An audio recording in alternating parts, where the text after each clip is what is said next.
En 2020 una pandemia global se cobró vidas y paralizó economías, mientras que los incendios forestales devastaron el paisaje en varios lugares. El caos político y social ha consumido a naciones y las inundaciones, terremotos, explosiones y derrames de petróleo han causado la destrucción en todo el mundo. Pero por muy malo que pueda parecer el 2020, no tiene nada al respecto con el 536. Así que abróchate el cinturón y rebobinemos el reloj casi 1500 años a un año verdaderamente infernal donde el verano nunca llegó.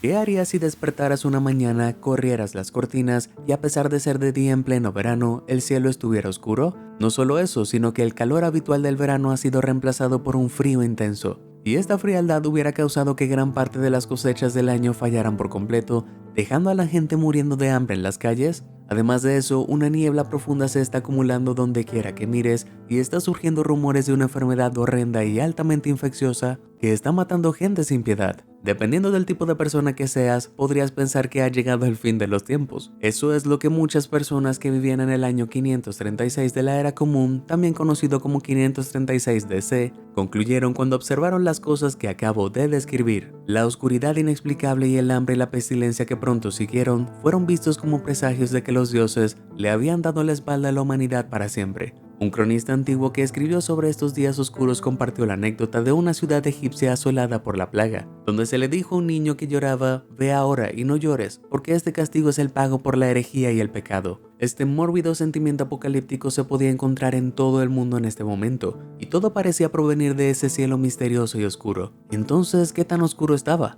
Bueno, cuando el historiador bizantino Procopio escribió que el sol emitió su luz sin brillo durante todo el año 536, no solo estaba siendo dramático, innumerables otras fuentes de la época respaldan sus afirmaciones, como Casiodoro, un político romano que escribió sobre los ciudadanos que estaban molestos por cómo, incluso durante el día, sus cuerpos no proyectaban sombras. También señaló que las estaciones parecían estar mezcladas en un largo invierno. Otros escribieron que el sol se encontraba en un estado similar a un eclipse solar de 18 meses de duración, y señalaron que solo ocurrían 3 horas de luz diurna sustancial cada día. Claramente había algo muy mal, pero ¿qué había causado este oscurecimiento de los cielos? Durante muchos años, esta pregunta dejó a los historiadores modernos rasgándose la cabeza. Eso fue hasta 2018 cuando los investigadores de la Universidad de Maine descubrieron al culpable. Al analizar el cielo glaciar suizo, los investigadores encontraron evidencia inequívoca de una erupción volcánica cataclísmica que ocurrió el año 536 después de Cristo, demostrada por la presencia de partículas de vidrio volcánico dentro de las capas de hielo. Un análisis más detallado sugirió que la erupción ocurrió en Islandia, aunque algunos geocientíficos creen que pudo haber ocurrido en América Central. Donde quiera que ocurrió, la erupción arrojó cenizas a través del hemisferio norte en cantidades tales que, durante aproximadamente un año y medio, la luz del sol apenas pudo penetrar. Se descubrió que el análisis de glaciares de 2018 se alineaba muy bien con observaciones separadas realizadas más de 2 décadas antes, revelando la impactante extensión del impacto de la erupción. En 1990, los científicos que estudiaron las secciones transversales de los anillos de los árboles determinaron que los veranos alrededor del año 536 eran inusualmente fríos, como lo demuestran las cantidades anormalmente pequeñas de crecimiento en los anillos correspondientes a ese periodo. Al final resultó que después de 536, el mundo vio su década más fría registrada en 2000 años, y gracias al análisis de los glaciares ahora sabemos que este gran escalofrío estaba directamente relacionado con lo mismo que había arrojado una oscuridad apocalíptica sobre el mundo del 536, una erupción volcánica masiva. Por supuesto, allá por 536, muy pocas personas sabían que la erupción había ocurrido, y mucho menos el hecho de que era responsable de la oscuridad global y la caída de las temperaturas. Pero con el beneficio del conocimiento científico podemos decir con precisión cómo esta poderosa erupción causó que una oscuridad refrescante se extendiera por la Tierra. Parte de ella provino de finas partículas de ceniza que montaron las corrientes atmosféricas en enormes cantidades y en conjunto arrojaron una sombra neblinosa sobre la Tierra. Esto se debe a que cuando los volcanes hacen erupción, el dióxido de azufre se libera en grandes cantidades a la atmósfera, donde se combina con el agua para formar aerosoles de ácido sulfúrico. Estas diminutas gotas de ácido sulfúrico trópico reflejan parte de la radiación entrante del Sol, evitando que llegue a la Tierra y la caliente. Estos aerosoles habrían tardado años en salir de la atmósfera, extendiendo la ola de frío mucho más allá del periodo de oscuridad presenciado en 536. Con la influencia de la principal fuente de energía de la Tierra severamente obstaculizada por el velo de polvo y gas, las temperaturas globales del verano bajaron entre 16 grados Celsius y menos 15 grados Celsius, con consecuencias desastrosas. Sin la energía necesaria, los cultivos no crecieron en regiones que van desde Irlanda, Escandinavia, Mesopotamia e incluso China. Un antiguo escriba sirio escribió cómo durante ese año la fruta no alcanzó el punto de madurez y toda la tierra se transformó en algo medio vivo o como alguien que sufre una larga enfermedad. Y si bien la omnipresente y ominosa niebla de ceniza que afligía al Medio Oriente, China y Europa era ciertamente inquietante, los efectos fueron mucho más allá de provocar a la gente escalofríos. En las áreas de China que estaban acostumbradas a los veranos soleados, el velo que bloquea el calor que yacía pesado en el cielo provocó en cambio nevadas de verano. Esto retrasó la cosecha del año y provocó hambrunas devastadoras en todo el país. El mismo efecto se experimentó en Irlanda, donde varias fuentes registraron fallas en las cosechas necesarias para el pan, no solo en 536, sino también en los 3 años siguientes. Al mismo tiempo, Teotihuacán, una gran ciudad en Mesoamérica, sintió los efectos posiblemente más duros que en cualquier otro sitio. Se teoriza que las hambrunas y las sequías resultantes de los catastróficos efectos climáticos de la erupción fueron lo suficientemente graves como para provocar el colapso de la sociedad. La evidencia sugiere que los ciudadanos más pobres de este sitio, incapaces de alimentarse por sí mismos, se volvieron contra su clase dominante saqueando y quemando sus hogares, presumiblemente después de robar cualquier alimento que estaba siendo atesorado. A raíz de todo este caos, la ciudad mesoamericana cayó de rodillas, dejándola vulnerable a los ataques y la explotación de ciudades vecinas, lo que provocó su desaparición permanente. Con la hambruna desenfrenada en todo el mundo, los eventos del 536 no se olvidarían rápidamente, pero tampoco pudieron ser explicados por la gente en ese momento, lo que llevó a muchos a asumir que estos eventos difíciles fueron obra de los dioses. Los historiadores han sugerido que podemos rastrear el impacto de este año por los esfuerzos que la gente parece haber hecho para traer de vuelta al sol. El cielo cubierto de polvo oscureciendo los cuerpos celestes arriba parece haber sido percibido como un presagio de fatalidad para comunidades escandinavas en particular. En Escandinavia se han descubierto varios tesoros de oro, joyas y otros artículos preciosos aparentemente depositados en esta época. Es posible que estos se hayan dejado en un intento de traer de vuelta al sol, y dado que los tesoros son de un tamaño considerable, está claro que no estaban jugando. Con la oscuridad, el hambre y la muerte siempre presentes durante este periodo, el arqueólogo Morten Axboe ha sugerido que el año 536 puede incluso haber influido en la formación posterior de importantes mitos vikingos. La mitología nórdica describe algo llamado Fimbulwinter, que significa gran invierno, donde ocurren 3 inviernos consecutivos sin ningún verano intermedio. En los mitos, el Fimbulwinter es inmediatamente seguido por el Ragnarok, donde una gran batalla de los dioses ve gran parte del mundo destruido y finalmente renace de nuevo. Teniendo en cuenta que estas tradiciones mitológicas no parecen haber existido antes del siglo VI, Axboe sugiere que la memoria duradera de los eventos del 536 pueden haber inspirado su creación. Entonces, aunque ciertamente fue un año terrible, lo positivo es que, sin sus eventos, es posible que nunca hubiéramos podido ver Thor Ragnarok hoy. Con un año lo suficientemente malo como para inspirar leyendas apocalípticas, es justo argumentar que 536 fue uno de los peores 365 días en la historia de la humanidad. Ciertamente eclipsa algunas de las afirmaciones exageradas hechas por las reinas del drama en línea de que 2020 es el peor año de la historia. Pero por loco que parezca, el 536 fue solo el comienzo. Una gran parte de la razón por la que 536 se considera el peor año de la historia de la humanidad es porque el sufrimiento que produjo dejó a los seres humanos en todo el mundo particularmente vulnerables a lo que vino después. El periodo que siguió continuó con una grave recesión para la humanidad, con veranos más fríos provocado por 2 erupciones volcánicas adicionales que se cree que ocurrieron en 540 y 547 respectivamente. Pero el periodo inmediatamente posterior al 536 se recuerda más vívidamente por algo que devastó las comunidades demacradas y los sistemas inmunes vulnerables de los hambrientos: la primera pandemia de peste. Esto ocurrió mucho antes de la peste negra de 1347 y 1351, con la que probablemente estés más familiarizado.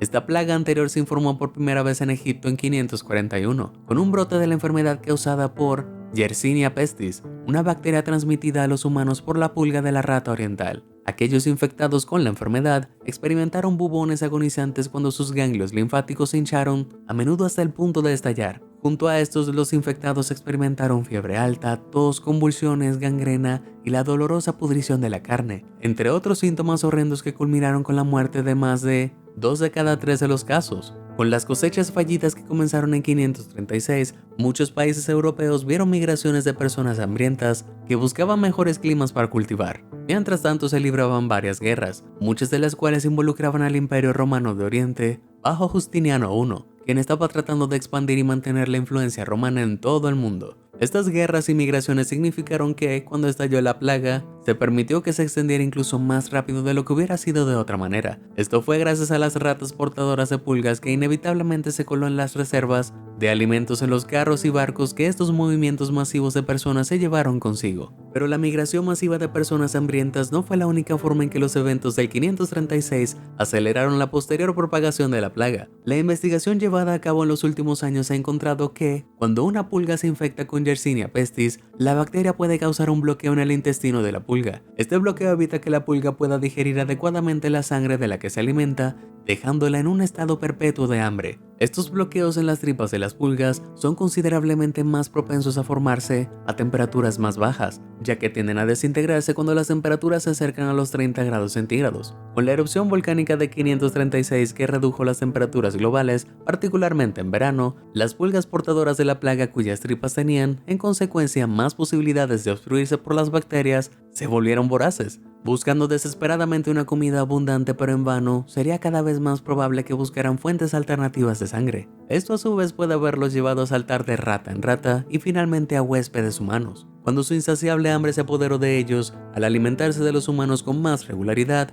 las pulgas aceleraron inadvertidamente la transmisión de la plaga. Este brote acelerado resultó particularmente devastador en lugares como la capital del Imperio Romano de Oriente, Constantinopla, conocida como Estambul en la actual Turquía. Un historiador de la época llamado Procopio registró que en su apogeo la plaga estaba cobrando 10.000 vidas al día en Constantinopla. Si bien algunos historiadores modernos cuestionan la exactitud de esta cifra, la devastación fue innegable. Incluso el gobernante del Imperio Romano de Oriente en ese momento, Justiniano I, contrajo la enfermedad, aunque fue uno de los pocos afortunados que logró sobrevivir. Los brotes de la primera plaga volverían a ocurrir continuamente después de esta pandemia inicial, sin ningún respiro real durante más de 200 años. Si bien las cifras precisas son muy controvertidas por los historiadores, es posible que hasta 100 millones de personas hayan muerto cuando esos brotes recurrentes finalmente desaceleraron. Ahora, a pesar de lo devastadora que fue la primera pandemia de peste, hay una ventaja. Hace que la pandemia que enfrentamos actualmente parezca un paseo por el parque. Se informa que COVID-19 se cobró más de 1 millón de vidas en todo el mundo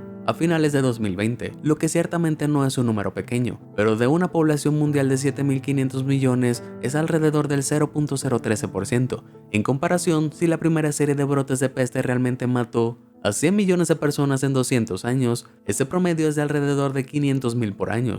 Se estima que la población mundial del siglo VI era de alrededor de 210 millones, lo que significa que un promedio del 0.24% de la población moría cada año. La tasa de mortalidad de nuestra pandemia actual no solo es 20 veces menor, sino que se estima que la tasa de supervivencia del COVID-19 es de alrededor del 99%, contra la tasa de supervivencia de menos del 33% de la peste bubónica del siglo VI. Eso es bastante tranquilizador. Además de eso, el coronavirus no tiende a ser tan espantoso ni tan angustiosamente doloroso como la plaga, por lo que es más tranquilizador. Pero si quieres ver qué tan graves se vuelven realmente las pandemias, no hay mejor comparación que la peste negra de 1347 a 1351. En tan solo 4 años se estima que murieron más de 50 millones de personas, aunque algunas fuentes sugieren que las cifras fueron aún mayores, con un promedio generalizado de 12.5 millones de muertes por año, con una población mundial anterior a la plaga de alrededor de 475 millones, aproximadamente el 2.6% de la población mundial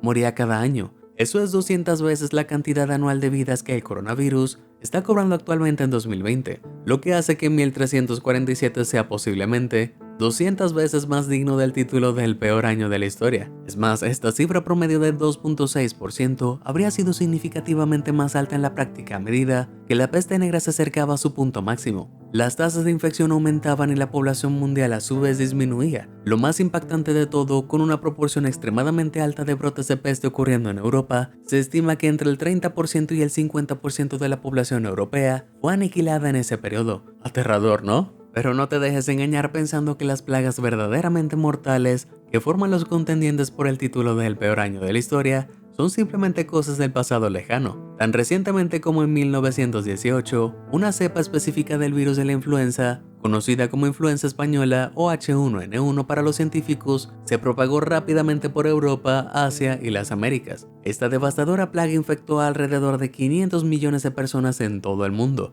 aproximadamente un tercio de la población mundial en ese momento. Cuando la terrible pandemia remitió en 1920, el H1N1 había matado al menos 50 millones de personas. La cepa mortal podría infectar incluso a las personas más sanas y abrir al cuerpo infecciones secundarias letales y afecciones como la neumonía. La Primera Guerra Mundial estaba en su apogeo en ese momento y las terribles condiciones en las trincheras y campamentos médicos abarrotados eran focos de enfermedad. Podría contagiarse con un simple estornudo o tos, haciendo que la pandemia sea imparable en esos entornos cerrados. Estas condiciones, junto con los métodos de transporte modernos y rápidos que movían enormes masas de soldados, permitieron que se propagara, infectara y mutara en formas cada vez más agresivas con facilidad. Para ponerlo en perspectiva, el H1N1 mató a más soldados estadounidenses que la Primera Guerra Mundial. Si bien la idea de un virus que pueda propagarse simplemente tosiendo puede sonar terriblemente familiar, una comparación directa con el coronavirus de 2020 podría tranquilizar. Considerando un promedio de 25 millones de personas, 1.3% de los 1.600 millones de población prepandémica murieron de H1N1 por año de la pandemia. El millón de muertes por año de COVID-19 parece reconfortantemente pequeño. Pero si bien las plagas mortales ciertamente crearon algunos de los peores años de la historia, fue la erupción volcánica causante del cataclismo climático del 536 lo que realmente lo hizo destacar. Pero el 536 no fue el único año en la historia en el que el verano nunca llegó. Otro de estos años ocurrió en 1815. El 10 de abril de ese año, el monte Tambora en la isla indonesia de Sumbawa explotó en una de las erupciones volcánicas más poderosas de la historia registrada.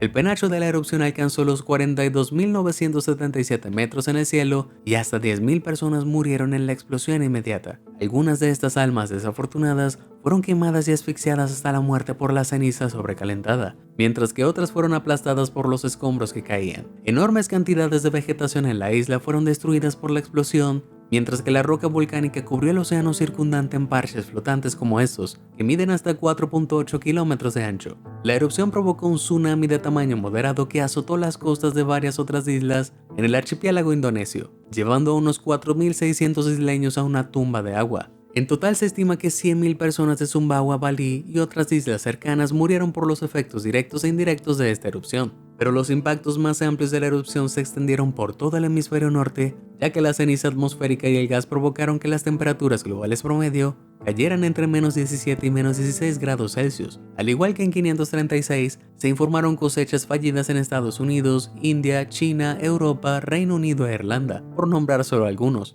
Los efectos fueron tan graves en Europa que estallaron disturbios y saqueos en varias ciudades, ya que los ciudadanos se enfrentaron a lo que se consideraba la peor hambruna del siglo XIX. Durante ese periodo se notó una neblina en todo el mundo que atenuó los rayos del sol y provocó atardeceres vibrantes de color amarillo y rojo. Ahora sabemos que estas coloridas puestas de sol fueron causadas por la presencia de cenizas volcánicas y gases en la atmósfera, lo que provocó la dispersión de la luz solar. Esta dispersión dio como resultado la aparición de colores vivos, ya que se filtraron algunas otras longitudes de onda. Estas vistas nebulosas y doradas fueron capturadas por varios artistas en ese momento, y estas pinturas fueron algunas de las pocas cosas buenas que surgieron de esta desastrosa erupción. Otro resultado inesperadamente positivo fue Frankenstein, la ahora mundialmente famosa novela de Mary Shelley. El clima frío y sombrío provocado por la erupción de 1815 obligó a este y a sus amigos a permanecer en el interior durante unas vacaciones en el lago de Ginebra el verano siguiente. Durante este retiro, inspirados por la tristeza, se entretuvieron con una competencia de historias de fantasmas, y como resultado se creó el Frankenstein de Shelley. De manera similar a cómo la erupción de bloqueo solar de 536 bien pudo haber llevado a la creación del mito de Ragnarok, demuestra que los tiempos oscuros al menos pueden dar lugar a grandes historias. Las similitudes entre los años 1815 y 536 son fáciles de notar, pero hay otra similitud coincidente que parece justificar las supersticiones en torno a los años sin verano. Verás, así como los cielos ennegrecidos de 536 pronto fueron seguidos por una pandemia, también fueron los de 1815. Poco más de un año después del verano de 1815, que nunca llegó, surgió una devastadora pandemia de cólera que no remitió hasta 1824. El brote se extendió por todo el sur y sudeste de Asia, extendiéndose hasta el Medio Oriente, África Oriental e incluso la costa mediterránea. La infección bacteriana del intestino delgado dejó a sus víctimas con diarrea acuosa y vómitos casi constantes, lo que provocó una deshidratación extrema y, en última instancia, la muerte si no era tratada. Esta cepa de cólera en particular surgió en la India después de sequías e inundaciones consecutivas empeoradas indirectamente por la erupción de Tambora, la cual desencadenó mutaciones en la bacteria del cólera, lo que la hizo particularmente mortal. Si bien esta pandemia de cólera no llegó tan lejos como Europa, todavía se cobró entre 1 y 2 millones de vidas solo en la India. Son muertes más que suficientes para que aquellos inclinados a la superstición se sientan un poco incómodos por lo que podría haber sido el horizonte la próxima vez que una erupción volcánica bloquea el sol. En 2020 parece que nos hemos saltado la gran erupción volcánica y hemos ido directamente a la pandemia. Pero ¿y si viéramos una erupción capaz de bloquear el sol como la que ocurrió en 536? Bueno, cualquiera que viva en el área inmediata alrededor de donde tuvo lugar la erupción, que en paz descanse. Al igual que en la erupción del monte Tambora en 1815, los flujos piroclásticos, las cenizas asfixiantes y posiblemente incluso los tsunamis arrasarían con los asentamientos a lo largo de vastas extensiones de tierra. Una erupción grave en el volcán de Monte Rainier en Washington, por ejemplo, podría hacer que Seattle sea devastada por cenizas y deslizamientos de tierra. De manera similar, la ciudad italiana de Nápoles sería totalizada por cenizas, gases y el impacto explosivo si el cercano Monte Vesubio entrara en erupción. Pero por supuesto, los impactos de una gran erupción no serían solo locales. Donde quiera que ocurriera una gran erupción, las partículas de ceniza en el aire obstruirían la maquinaria y los componentes eléctricos más lejos, con el riesgo de dañar redes eléctricas y posiblemente interrumpir comunicaciones por satélite. Además de eso, dependiendo del grosor de las nubes de cenizas emitidas, los viajes aéreos pueden detenerse en grandes áreas, ya que la visibilidad y comunicaciones podrían verse gravemente afectadas. Los efectos de la inhalación prolongada de partículas de ceniza también afectarían a los seres humanos y animales de naciones vecinas, causando enfermedades pulmonares crónicas y empeorando las condiciones preexistentes.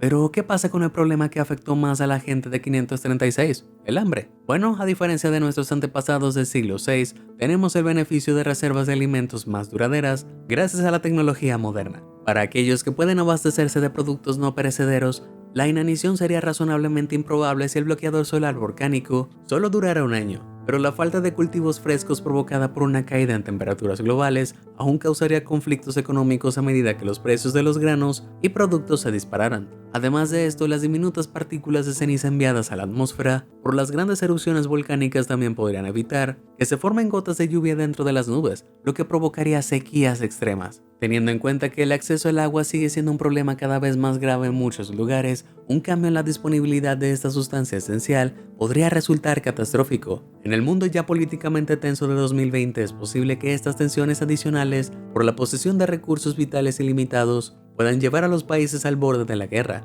que es lo último que necesitamos ahora mismo. Entonces, con todas esas cosas consideradas, incluso con nuestros incendios forestales, coronavirus y otros casos, en comparación con el 536 después de Cristo, 2020 podría ser mucho peor. Como mínimo, el verano de 2020 fue bastante cálido y soleado en la mayor parte del mundo, lo que definitivamente no era el caso en 536. Entonces, considerando lo peor que podrían ser las cosas, esperemos que no haya erupciones volcánicas importantes en el corto plazo, ¿cierto? ¿Cuál de estos horribles años obtiene tu voto como el peor año de la historia? ¿Y crees que las personas están exagerando sobre qué tan malo es 2020? Comparte con nosotros tu respuesta. Si te sorprendió toda esta información, házmelo saber en los comentarios del video y nunca dejes de sorprenderte. Muchas gracias por ver y suscríbete a Sorprendente.